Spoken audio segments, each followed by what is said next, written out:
बड़े पिताजी की सेवा में ध्यान रखते हो तो समझ लेना तुमने माया को जीत लिया है। दूसरे लोगों ने कितनी गलती किया है ये बात तो अलग है, लेकिन तुम उनको कितना क्षमा कर सकते हो ये बात महत्वपूर्ण है। जो लोग अपने घरों में साफ सफाई रखते हैं, कपड़े साफ पहनते हैं, तो समझ लेना वो माया की नींद से जाग चुके हैं। जो अपने बच्चों को अच्छी शिक्षा देते हैं, अच्छे संस्कार देते हैं, शिक्षा स्कूल में मिलती है, शिक्षा शिक्षक से मिलती है, लेकिन याद रखना संस्कार या तो सत्संग से मिलते हैं और या तो फिर माता पिता से मिलते हैं। लेकिन दुर्भाग्य है जिन माता पिता के पास में ही संस्कार नहीं है, वे अपने बच्चों को क्या संस्कार देंगे। इसलिए यदि तुम माता पिता बन गए हो, दादा दादी बन गए हो, सत्संग में आइए और बैठिए और सत्संग में संस्कार प्राप्त करिए। संस्कार केवल बचपन में नहीं मिलते हैं, संस्कार जवानी में भी मिलते हैं, संस्कार बुढ़ापे में भी मिलते हैं। जब तक जिंदगी है संस्कार जहाँ से मिल जाए वहाँ से लेना चाहिए। मैं बॉम्बे हवाई अड्डे पर उतरा, सुबह का समय था। हमारे भक्त जी गौतम पाटिल बॉम्बे के अपनी गाड़ी से मुझे लेने आ रहे थे। 10 मिनट लेट हो गए। हम लोग खड़े थे बाहर, 2 संत थे।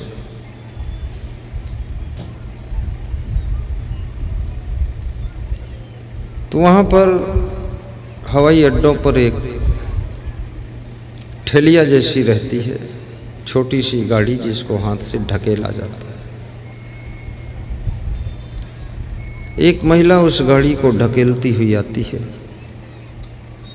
और उसको लेने के लिए कार आती है। उस कार की कीमत 1.5 करोड़ से कम नहीं थी। वो महिला है और उसकी बेटी साथ में है। उस कार से ड्राइवर उतरता है, उनका थैला उठाकर कार में रख लेता है और वो महिला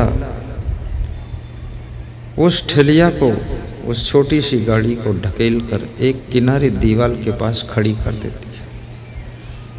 मेरे साथ में एक संत था, वो देखता है, मेरे से कहता, गुरुदेव कितनी समझदारी है। 1.5 करोड़ की कार में जाने वाली महिला, ड्राइवर जिसका थैला उठा कर ले गया है इस ट्रॉली से, और वो महिला इस ट्रॉली को ढकेल कर एक किनारे दीवार के पास खड़ी कर रही है।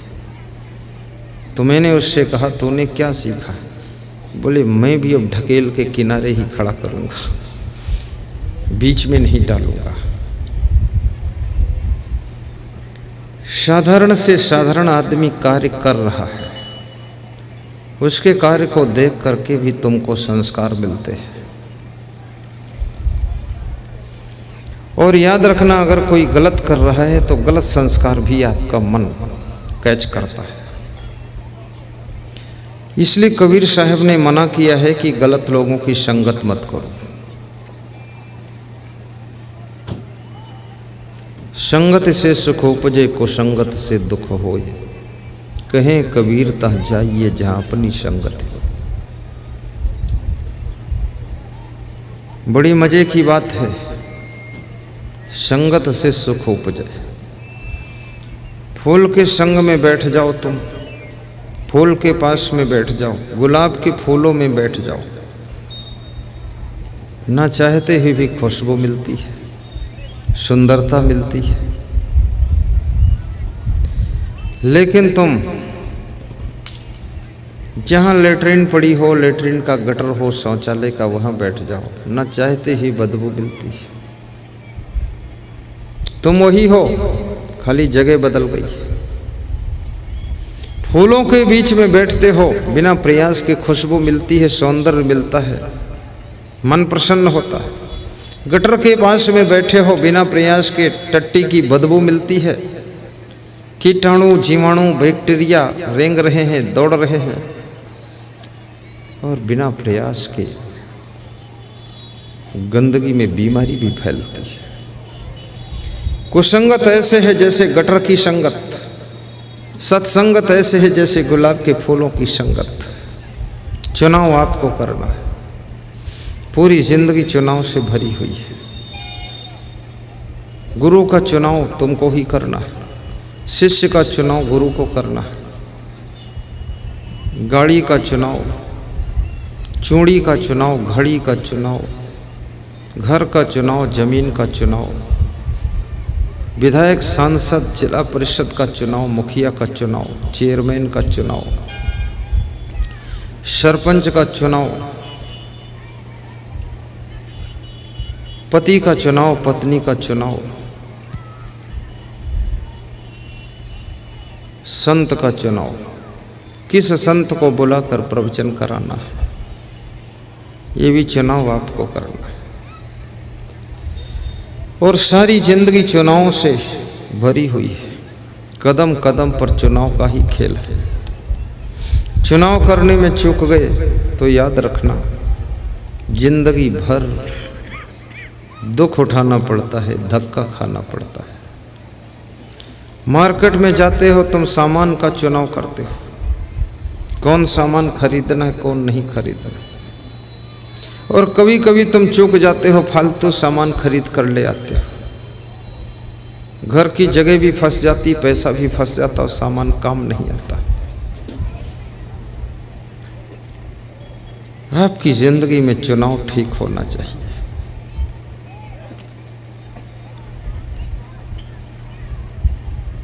पति का चुनाव भी समझ बूझ कर करो। किसी लड़के को देख करके मोहित हो जाना, उसके साथ दोस्ती कर लेना, उसको कहना कि बॉयफ्रेंड है और वो बोले कि गर्लफ्रेंड है, फ्रेंड नहीं है, वो तुम्हारी मूर्खता है। किसी लड़की को बॉय से मित्रता करना ही नहीं चाहिए, और किसी लड़के को लड़की से मित्रता नहीं करना चाहिए, क्योंकि लड़के और लड़की में बहुत अट्रैक्शन होता है। ये मित्रता भी करेंगे तो भी इनका आखिरी में मन वासना में ही गिर जाएगा, माया में फंस जाएगा। इसलिए लड़की लड़की सखी सहेली बने वहाँ तक तो ठीक है, लड़के लड़के मित्र बने वहाँ तक तो ठीक है। और यदि साधु बनना है तो साधु बन जाओ, नहीं साधु बनना है, और साधु बनने का अर्थ इतना ही है, ज़्यादा अर्थ नहीं है कि संसार की विषय भोग न करना, लंगोटी का पक्का होना, हनुमान जी बन जाना, ब्रह्मचारी बन जाना। अब दुनिया वालों जैसे देखना भी नहीं है, दुनिया वालों जैसी बातों को नहीं सुनना है, दुनिया वालों जैसे सोना भी नहीं है, दुनिया वालों जैसा खाना पीना भी नहीं है, और दुनिया वालों जैसे कपड़े भी नहीं पहनना है, और दुनिया वालों जैसी जिंदगी जीना ही नहीं है। इसका नाम सन्यास होता है, और जिसने सन्यास ले लिया उसकी जिंदगी के दुख द्वंद का नाश हो जाता है। पर यदि सन्यास नहीं ले सकते तो समय पर गृहस्थ आश्रम प्रारंभ करिए। 26 साल की उम्र, 28 साल की उम्र, 30 साल की उम्र में विवाह करने की उम्र नहीं है, उम्र निकल गई आपकी। 16 साल की लड़की हो, 18 साल का लड़का हो, एंगेजमेंट कर दीजिए। एंगेजमेंट समझते हो, सगाई कर दीजिए, और 1-2 साल के बाद विवाह कर दिया। सगाई करने से भी फायदा, उस लड़की को भरोसा हो जाता है कि अब हमारे लिए पति मिल चुका है, लड़के को भी विश्वास हो गया कि हमारी पत्नी चुनाव की जा चुकी है। बस 1-2 साल बाद हम दोनों गंगा जमुना में स्नान करेंगे, गृहस्थी बसाएंगे, संसार बढ़ाएंगे। उनको पता चल गया।